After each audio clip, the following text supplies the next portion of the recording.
Ir-raġel li kien akkużat bil-qtil ta' Simon Grech fis-sena 2005 nħeles mill-akkużi li seraq żewġ vannijiet mimlija bi prodotti mediċinali fis-sena 2009 u dan minħabba li l-qorti ddikjarat li kien hemm nuqqas ta' evidenza fil-konfront tiegħu. Ismael Habesh ta' 47 sena mill-Libja kien akkużat li seraq żewġ vannijiet, kellu għandu oġġetti misruqa u kkawża ħsara b'mod volontarju. Dan il-każ ilu għaddej quddiem il-qorti għal dawn l-aħħar 9 snin.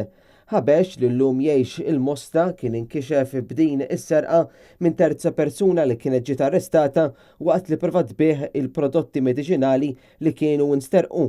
Kien Raymond Abela li kien qal li Ismael Habesh taħ il-prodotti misruqa.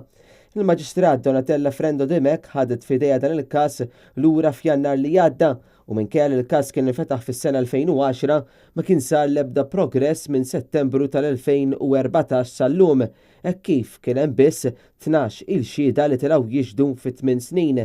Minkejja li f'dawn l-aħħar xhur saret it-talba biex jittella bħala xhieda Raymond Abela, il-Pulizija kellha tinforma lill-qorti li dan baqa' qatt ma nstab u qalet li m'għandha l-ebda ħiel jekk Abela għadux f'Malta jew le.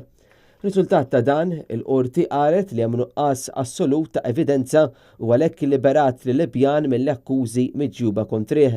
Għal Ismael Habesh deru l-avukati Franco De Bono u Amadeus Kakija.